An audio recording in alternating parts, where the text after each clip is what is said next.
नमस्कार दोस्तों, स्वागत है आपका मेरे इस YouTube चैनल पे। दोस्तों, कुछ किसान साथियों का जो प्रश्न था, क्वेरी थी, वो ये था कि क्या हम खीरे की खेती को ब्लैक सॉइल में कर सकते हैं, काली मिट्टी में कर सकते हैं। तो इस वीडियो में मैं आपको वही जानकारी देना चाहूँगा कि काली मिट्टी होती क्या है, क्या कौन सी इसमें हम खेती सब्जी की या कौन सी फसल इसमें हम कर सकते हैं। तो वही आपको इस वीडियो में मैं डिटेल में जानकारी दूंगा। अगर आपको कहीं लगे कि इसके अलावा भी कुछ और जानकारी ऐड हो सकती है, वो आप बिल्कुल मुझे सुझाव दे सकते हैं कमेंट बॉक्स में कमेंट करके। और तो चलिए, सबसे पहले तो मैं आपको ब्लैक सॉइल यानी काली मिट्टी के बारे में बताना चाहूँगा। ये एक दोस्तों वाटर रिटेंशन करने की जो ब्लैक सॉइल की कैपेसिटी है वो ज़्यादा होती है। और इसमें जो आपके जैसे कैल्शियम कार्बोनेट हो गया, मैग्नीशियम हो गया, ये न्यूट्रिएंट्स काफ़ी अच्छी मात्रा में होते हैं।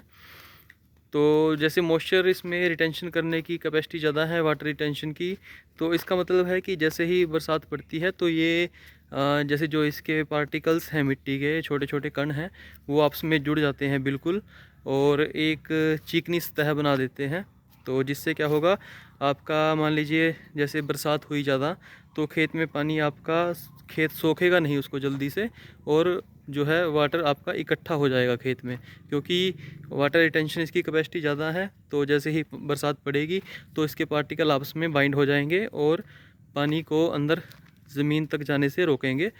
तो प्रॉपर एरेशन नहीं हो पाएगी और वाटर इकट्ठा हो जाएगा, वाटर जो क्लॉगिंग हो जाएगी, ये अपने आपके खेत में वाटर इकट्ठा हो जाएगा पानी।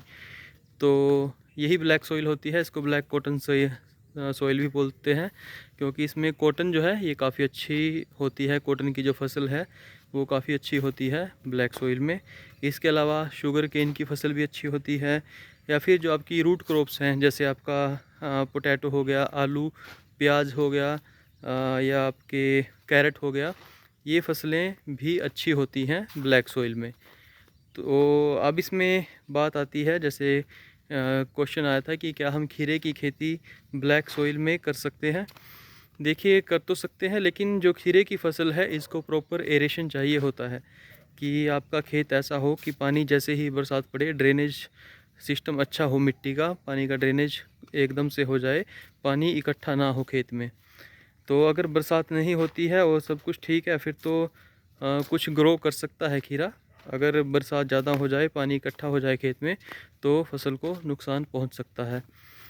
तो और अगर मैं पॉली हाउस की भी बात करूं, जैसे पॉली हाउस में तो बरसात का पानी एंटर नहीं करता है, लेकिन फिर भी जैसे हमें मॉइस्चर बना के रखना होता है, उसमें ऐसा नहीं है कि एक बार पानी दे दिया आपने और वो उसके जो पार्टिकल्स हैं, उसके जो पानी है, जो न्यूट्रिएंट्स हम जैसे ड्रिप के माध्यम से देते हैं पॉली हाउस या नेट हाउस में, वो भी उसको प्रॉपर ना मिल पाएँ।